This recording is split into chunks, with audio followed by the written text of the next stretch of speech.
This DVD continues from Volume 1. If you haven't watched the previous volume, it's highly recommended that you do so first.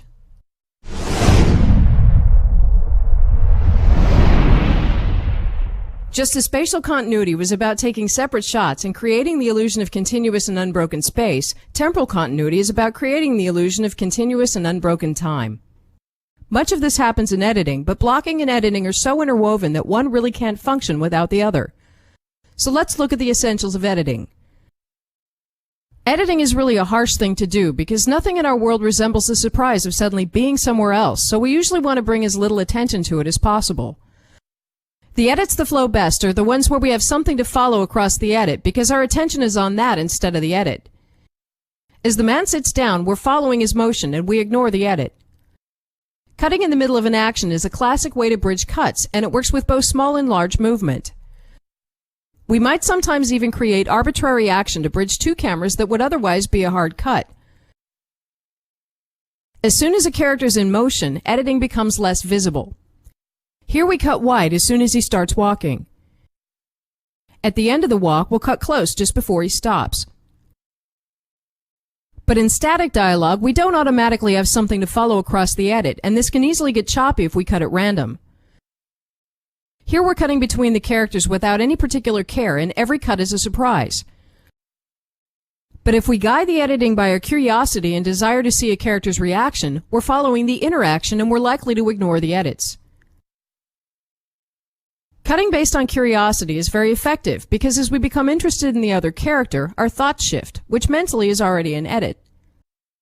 This mental editing in the viewer's mind is best illustrated with a situation where the man is saying something of great importance to the woman, but we hold back on the cut to her. As he keeps talking, we're now much more interested in her, and we actually want the edit. Editing when our curiosity shifts creates very seamless edits because we already think that way. Cutting before or after the natural edit point creates the feeling that we're either ahead of or behind the action. As the man walks to the table, we cut ahead, and he catches up, which creates a feeling of eagerness or knowing something before the characters do. Starting wide again, we'll let him walk over, and cut after the action, which creates a feeling of being held back or knowing something later than the characters. Cutting from a static shot to one with action, or vice versa, has the effect of suddenly speeding up or slowing down the pacing of the scene.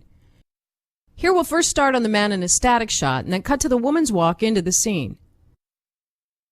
So starting on him, we're at rest. But cutting to her, the pace suddenly scoots ahead, which makes her appear more dynamic than him. Cutting into action usually creates a jolt and can be used for that purpose, for instance to open a new scene on a high note. Here we're starting on the woman and pan with her into the scene, but suddenly cut to a static shot on the man, which abruptly slows down the pace and makes him appear unmoving or rigid by comparison. When there's no action and nothing to follow across an edit, the cut likewise brings a lot of attention to itself, which can be used intentionally. Here the man is sitting by his desk, and as we cut wide to make him appear lonely, the cut deliberately brings attention to that. In piecing together coverage, we're trying to create the illusion that all cameras are recording the same moment, even though they're shot hours or days apart. It's naturally crucial that what we're shooting is repeatable so that when editing, the characters will have identical postures on both sides of a cut. In this camera, the man is looking straight at the woman. But in this camera, shot later, he's looking into the ground while talking, so we're clearly not recording the same moment. We can only edit when each actor looks similar on both sides of the cut, which restricts the editing to those rare moments, and this can sometimes force us to use a lesser take for continuity reasons. So it's important for actors to know how to do repeatable body movement, and we need to be extremely adamant about getting it right. But if we're working with an actor who simply doesn't have good continuity, it's crucial that we make the choice to either simply edit less or to be absolutely sure to get single shots. In this close-up, we don't know what the woman is doing, so cutting to her, any body posture within reason is believable to have happened off camera. Going back to the man, he could reasonably have tilted his head in the meanwhile. Close-ups can literally save a scene that could otherwise be uncuttable. Cutting movement, we also notice immediately if the action on either side of the cut is at different speeds, which often flies under the radar when shooting. In the first camera, the man sits down fairly fast.